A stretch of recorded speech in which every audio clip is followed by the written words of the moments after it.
কখনো কখনো কিছু জায়গা শুধু ইট পাথর না, তারা নিজের মধ্যে লুকিয়ে রাখে শত বছরের স্মৃতি, নিঃশব্দ গল্প আর হারিয়ে যাওয়া মানুষদের ছায়া।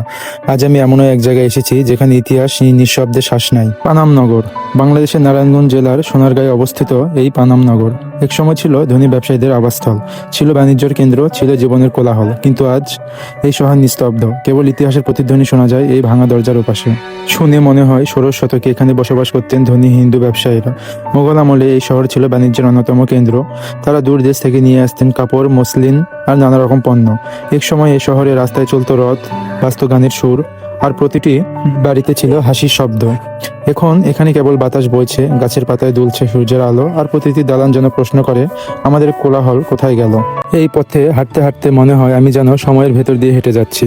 চারপাশে নীরবতা, অথচ প্রতিটা ইটে আছে কথা। প্রতিটি বাড়ির দেওয়াল যেন বলে, আমরা দেখেছি উত্থান, আমরা দেখেছি পতন। এই নগরের সৌন্দর্য ভিন্ন। এখানে নেই আধুনিকতার চাকচিক্য, কিন্তু আছে এক ধরনের মর্যাদা, এক ধরনের নীরব, কেবল অনুভব করা যায়। সময় সবকিছু নিয়ে যায়, মানুষ বদলে যায়, শহর হারিয়ে যায়, কিন্তু গল্প কখনো মরে না। পানাম নগর সেই গল্পগুলোরও এক জীবন্ত প্রতীক, যেখানে ইতিহাস ঘুমায় আর নীরবতা বলে যায় হাজার কথা। হয়তো একদিন এই শহর পুরোপুরি হারিয়ে যাবে, কিন্তু আমি বিশ্বাস করি এই ইটগুলো, এই ধুলোমাখা রাস্তা আমাদের মনে চিরকাল বেঁচে থাকবে এক রহস্যময় সৌন্দর্য হয়ে। এটাই পানাম নগর, হারানো এক শহর, কিন্তু অমর তার গল্পে।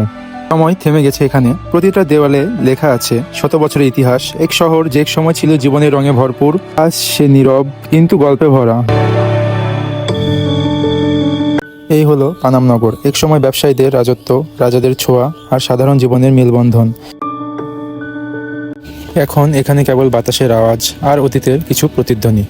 এখন থেকে ঠিক 400 বছর আগে এই পথ ধরে হয়তো কোনোদিন চলেছে রাজকীয় রথ, হয়তো শোনা গেছে হাসির শব্দ, কিন্তু আজ কেবল আমি আর এই নিঃশব্দ এই নগর। নারায়ণগঞ্জ জেলার সোনারগাঁয়ে অবস্থিত এই ছোট্ট নগর একসময় ছিল বাণিজ্য, সংস্কৃতি আর ঐশ্বর্যের এক জীবন্ত প্রতীক। প্রায় 1500 শতক বাংলার প্রথম রাজধানী সোনারগাঁয়ের অংশ হিসেবে জন্ম নেয় পানাম। তখন এখানে আসতো বিদেশি ব্যবসায়ীরা, আরব, পারস্য, এমনকি ইউরোপ থেকেও। মূল ব্যবসা ছিল মসলিন কাপড়ের, সেই বিখ্যাত ঢাকার মসলিন। এই নগরের ব্যবসায়ীরা সারা দেশে সেই কাপড়ের রপ্তানি সামলাতেন। পানামের মানুষদের বেশিরভাগই ছিল ধনী বণিক, তাদের জীবন ছিল রাজকীয়। এই যে আপনারা এখানে যে হিদরোটি বা সরোবর বা পুকুর যেটাই বলি না কেন দেখতে পাচ্ছেন, এটাই ছিল তাদের খাওয়ার জলের উৎস। যে রাস্তা ধরে আজ আমরা হাঁটি, সেই রাস্তাতে একসময় ঘোড়ার গাড়ি ছুটত, বণিকেরা পিতলের কলস হাতে মিষ্টি পানি আনতেন, আর হিন্দু, মুসলিম, বৈষ্ণব সবাই মিলেমিশে থাকতেন এখানে। মানুষজন ছিল অতিথিপরায়ণ, সঙ্গীতপ্রেমী ও উৎসবপ্রিয়। পানামের মানুষদের বেশিরভাগই ছিল ধনী বণিক, তাদের জীবন ছিল রাজকীয়। ঘরে ঘরে ছিল কারুকাজ করা কাঠের দরজা, রঙিন কাচের জানালা, খাবারে ছিল পোলাও, খিচুড়ি, মাছের নানা পদ, দুধ, চিনি, মাখন, ঘোল, আর অতিথি এলে পরিবেশন হতো পাটিসাপটা, সন্দেশ আর নারিকেলের নাড়ু।